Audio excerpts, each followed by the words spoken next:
Assalamu alaikum, dear students. I once again welcome you in this offline class. And as you know, over some days, I have been showing to you the last year question papers and giving the solutions of the questions. So today, we'll try its grammar section. तो first का जो है इसका first question है fill in the blanks with suitable modals. तो modals आपको पता है, जैसे शुड हुआ, कैन, कुड, मे, माइट है, ऐसे इनको मॉडल्स कहते हैं. ये आपने पढ़ा होगा. तो यहाँ हमें सूटेबल मॉडल्स का यूज़ करना है. जैसे यहाँ है यू डैश डैश ओबे योर पेरेंट्स. आपको अपने पेरेंट्स की मतलब का हुक्म मानना चाहिए, ओबे करना चाहिए. तो यहाँ जो मॉडल आएगा, ऑब्वियसली हम यूज़ करते हैं शुड. जब हमें कोई ऑब्लिगेशन यानी का एक्सप्रेस करना हो तो शुड यूज़ करते हैं. तो यू शुड ओबे your parents. It dash dash rain any moment. तो हम कभी कहते हैं कि किसी वक्त भी बारिश हो सकती है. इसमें एक पॉसिबिलिटी होती है कि पॉसिबिलिटी है कि बारिश किसी भी वक्त हो सकती है.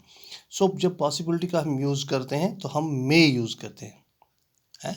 So it may rain any moment. तो इसके आपको आधा आधा मार्क होता है. तो इस तरह से दो क्वेश्चंस का एक मार्क बनता है. इसके बाद आपको होता है fill in the blanks with suitable articles. Articles आपको पता है दो किस्म के, मतलब 3 आर्टिकल्स हैं इंग्लिश में, ए, एन एंड द. तो उनमें से द जो है डेफिनिट है और a and an indefinite articles हैं. तो यहाँ हमें 2 ब्लैंक्स दी हैं. दोनों में हमें देखना है कि कौन सा आर्टिकल सही रहेगा. जैसे dash dash Ganga is dash dash sacred river. तो मैंने आपको बताया है पहले कि जब हम किसी ख़ास रिवर का या किसी ख़ास जगह का या बड़े बड़े ओशंस का या किसी हेवनली बॉडीज़ का यूज़ करते हैं तो उनके सामने हम द लगाते हैं. तो इस तरह से द गंगा इज़. अब सैक्रेड रिवर, एक सैक्रेड रिवर है, यानी बहुत सारी सैक्रेड रिवर्स हैं, उनमें गंगा भी एक है. तो यहाँ हमें द का यूज़ नहीं करके a, Ganga is a sacred river. The Ganga is a sacred river. तो इसका भी 1 नंबर आपको है, तो आसानी से मिल जाएगा. इसके बाद है हमारा सी पार्ट इसी क्वेश्चन का. Match the following words oblique phrases under column A with their meanings under column B. जैसे मैंने आपको बताया कि आपके लेसन के आखिर में ग्लॉसरी दी होती है, तो वो ज़रूरी, मैं आपको बार बार बताता हूँ, ज़रूरी याद करनी है, देखनी है, क्योंकि ये क्वेश्चन उसी में से आता है. इनका मीनिंग हमें निकालना है. जैसे पहला है प्लंज इन, दूसरा है कम अक्रॉस, तीसरा है काम डाउन, चौथा है फ्यूरियस. और यहाँ कॉलम बी में है very angry, violent, to meet, go straight to the topic etcetera, remain quiet. अब हम देखेंगे कि प्लंज इन का मतलब होता है डायरेक्ट, यानी सीधा किसी चीज़ में घुस जाना, किसी टॉपिक में या किसी बहस में सीधा प्लंज इन. तो यहाँ हम देखते हैं कि इससे मिलता जुलता जो मीनिंग है ये है. प्लंज इन का मतलब है यहाँ go straight to the topic etcetera, right. दूसरा है कम अक्रॉस हम कहते हैं किसी से मिलना है.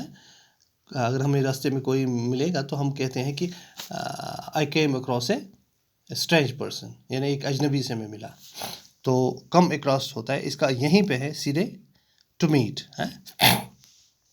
देन एक और है काम डाउन हम कहते हैं, जैसे कभी किसी को गुस्सा होता है या कुछ, उसको बोलते हैं हम काम डाउन, यानी ठंडा हो जाओ, गुस्सा ठंडा करो. तो इसका मतलब है रिमेन क्वाइट, खामोश रहना, काम रहना, कूल रहना. इसी तरह फ्यूरियस कहते हैं खौफनाक, ख़तरनाक है, गुस्सा भरा. तो यहाँ है वेरी एंग्री, वायर और वायलेंट हो गया. तो इसका आधा मार्क ये बनते हैं 2 मार्क्स, राइट. इसके बाद है आपका change the narration of the following sentences. Narration हमने किया है, तो अब यहाँ है इसके 2 मार्क्स हैं. देखिए पहला है I went to visit my grandma last week said Sita. तो I went to visit my grandma last week, ये इन्वर्टेड कॉमास में है, कोटेशन मार्क्स में है। सेड सीता, सीता ने कहा कि मैं पिछले हफ्ते ग्रैंड माँ से मिलने गई थी। अब इसका ये रिपोर्टिंग वर्ब लास्ट में लिखा है, तो इससे कोई फ़र्क नहीं पड़ता है, तो हमें इसका पहले चेंज करना है।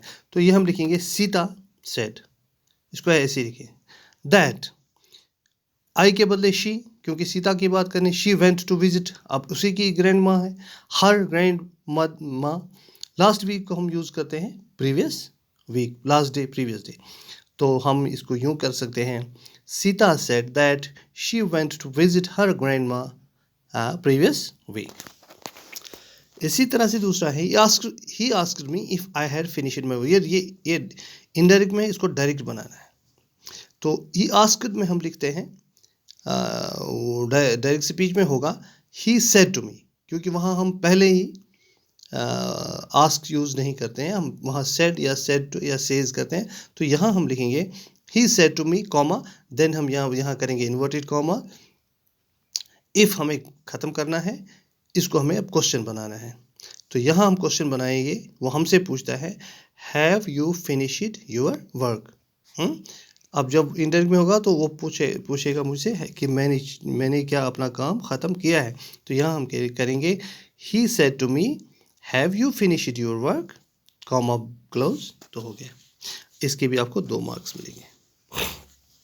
इसके बाद है एक और, join the following sentence by change one of them into a relative clause. Relative clause आपको पता है, जो clause who, which, where, whose, whom से शुरू होता है। देखिए अब, I met a boy he was very cruel. मैं एक लड़के से मिला, वो लड़का बहुत जालिम था। तो यहाँ हम 2 को एक ही बनाएंगे, एक और यूज़ करेंगे रिलेटिव प्रोनाउन। देखिए, I met a boy who was very cruel, तो हु वॉज, ही के बदले हु, फुल स्टॉप ख़त्म, एक ही सेंटेंस बन गया, तो हो गया।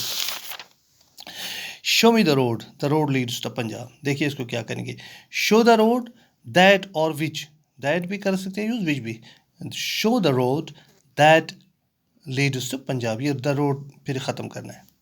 करीम spoke to the soldier, his arm was in a sling. Karim spoke to the soldier whose arm was in a sling. हो गए आपके 3 मार्क्स से भी। तो इंशाल्लाह कल इसके आगे हम करेंगे, तो मैं आपको दिखाता रहूँगा, आपको बहुत फ़ायदा मिलेगा इससे। Thank you.